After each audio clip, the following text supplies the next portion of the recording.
YouTube ಚಾನಲ್ಗೆ ಸ್ವಾಗತ. ಎಲ್ಲರಿಗೂ ನಮಸ್ಕಾರಗಳು. 7ನೇ ತರಗತಿ ಇತಿಹಾಸ, ಅಧ್ಯಾಯ 3 ಭಾರತಕ್ಕೆ ಐರೋಪ್ಯರ ಆಗಮನ.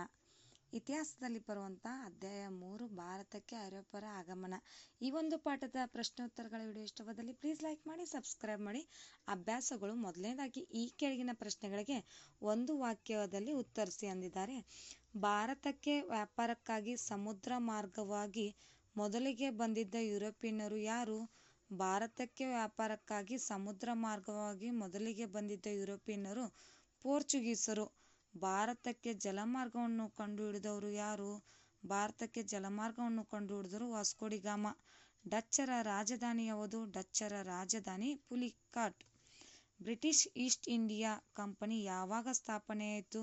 ಬ್ರಿಟಿಷ್ ಈಸ್ಟ್ ಇಂಡಿಯಾ ಕಂಪನಿ 1600ರಲ್ಲಿ ಸ್ಥಾಪನೆಯಾಯಿತು. ಇನ್ನು ಫ್ರೆಂಚರ ವ್ಯಾಪಾರ ಕೇಂದ್ರಗಳನ್ನು ಹೆಸರಿಸಿ. ಪಾಂಡಿಚೇರಿ, ಮಚಿಲಿಪಟ್ಟಣ, ಮಾಹೆ, ಕ್ಯಾರಕಲ್, ಚಂದ್ರನಗರ ಇವು ಫ್ರೆಂಚರ ವ್ಯಾಪಾರ ಕೇಂದ್ರಗಳು. ಬ್ರಿಟಿಷರಿಗೆ ದಸ್ತಕ್ ನೀಡಿದ ಮೊಘಲ್ ದೊರೆ ಯಾರು? ದಸ್ತಕ್ ನೀಡಿದ ಮೊಘಲ್ ದೊರೆ ಯಾರು? ಫರೋಖ್ಸಿಯಾರ್. ಇನ್ನು ಸೆಕೆಂಡ್ ಮೇನ್, ಈ ಕೆಳಗಿನ ಪ್ರಶ್ನೆಗಳಿಗೆ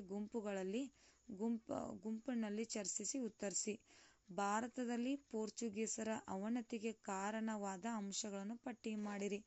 ಮೊದಲನೇದಾಗಿ, ಬಲಿಷ್ಠ ನೌಕಾಪಡೆಯನ್ನು ಹೊಂದಿದ್ದ ಡಚ್ಚರು ಮತ್ತು ಇಂಗ್ಲಿಷರು ಪೋರ್ಚುಗೀಸನ ಪ್ರಬಲ ಪ್ರತಿಸ್ಪರ್ಧಿಗಳಾಗಿದ್ದರು. ಪೋರ್ಚುಗೀಸ್ ಸರ್ಕಾರದ ನೌಕರರು ಭ್ರಷ್ಟರಾಗಿ ಸ್ವಾಮಿನಿಷ್ಠೆ ಕಳೆದುಕೊಂಡರು. ಮತಾಂಧತೆಯೇ ಪೋರ್ಚುಗೀಸರ ಅವನತಿಗೆ ಮುಖ್ಯ ಕಾರಣವಾಗಿತ್ತು. ವಿಜಯನಗರದ ಸಾಮ್ರಾಜ್ಯದ ಅವನತಿ ನಂತರ ಅವರ ವ್ಯಾಪಾರ ಕುಂಠಿತವಾಯಿತು. ಇನ್ನು ಭಾರತದಲ್ಲಿ ಫ್ರೆಂಚರ ಅವನತಿಗೆ ಕಾರಣಗಳ್ಯಾವುವು? ಭಾರತದಲ್ಲಿದ್ದ ಫ್ರೆಂಚ್ ಸೇನಾ ನಾಯಕರಿಗೆ ಫ್ರಾನ್ಸ್ ಸರ್ಕಾರ ಪೂರ್ಣ ಬೆಂಬಲವನ್ನು ನೀಡಲಿಲ್ಲ. ಫ್ರಾನ್ಸ್ನಲ್ಲಿ ರಾಜಕೀಯ ಗೊಂದಲ ಮತ್ತು ಕ್ರಾಂತಿಗಳು ಕಂಡುಬಂದುವು. ಇದು ಭಾರತದಲ್ಲಿ ಅವರ ಅವನತಿಗೆ ಕಾರಣವಾಯಿತು. ಫ್ರೆಂಚ್ ನೌಕಾಪಡೆಯು ಇಂಗ್ಲಿಷರ ನೌಕಾಪಡೆಗಿಂತ ಉತ್ತಮ ದರ್ಜೆಯಾಗಿರಲಿಲ್ಲ. ಇನ್ನು ಥರ್ಡ್ ಒನ್, ಈ ಕೆಳಗಿನ ಎ ಪಟ್ಟಿಗೆ ಸಂಬಂಧಿಸಿದ ಬಿ ಪಟ್ಟಿಯಲ್ಲಿ ವಿಷಯಗಳನ್ನು ಹೊಂದಿಸಿ ಬರೆಯಿರಿ. ಎ. ಪೋರ್ಚುಗೀಸರು, ಆಮೇಲೆ ಡಚ್ಚರು, ಫ್ರೆಂಚರು, ಬ್ರಿಟಿಷರು. ಇಲ್ಲಿ ನಾವು ಕೂಡ ಕರೆಕ್ಟಾಗಿಯೇ ಪೋರ್ಚುಗೀಸರ ಬಾಜು ಗೋವಾ ಬರೆದು, ಡಚ್ಚರು ಪುಲಿಕ್ಯಾಟ್, ಫ್ರೆಂಚರು ಪಾಂಡಿಚೇರಿ, ಬ್ರಿಟಿಷರು ಕಲ್ಕತ್ತಾ. ಹೀಗೆ ಅವಕೂರ ಪಕ್ಕನೇ ಅದು ಕರೆಕ್ಟಾದ ಆನ್ಸರ್ನ ಬರಲಾಗಿದೆ. ಇನ್ನು ಮೊದಲನೇದಾಗಿ ನೋಡ್ಕೊಳ್ಳಿ ಮತ್ತೊಂದು ಸತ. ಅಧ್ಯಾಯ 3 ಅಭ್ಯಾಸಗಳು ಇತಿಹಾಸ, ಭಾರತಕ್ಕೆ ಐರೋಪ್ಯರ ಆಗಮನ. ಮೊದಲನೇದಾಗಿ ಈ ಒಂದು ಕೆಳಗಿನ ಪ್ರಶ್ನೆಗಳಿಗೆ ಉತ್ತರಗಳನ್ನು ಬರೆಯಲಾಗಿದೆ. ಈ ಕಡೆ ನೋಡ್ಬೋದು 2 ಕೆಳಗಿನ ಪ್ರಶ್ನೆಗೆ ಗುಂಪುಗಳು ಚರ್ಚಿಸುವ ಉತ್ತರಗಳನ್ನು ಬರೆಯಲಾಗಿದೆ.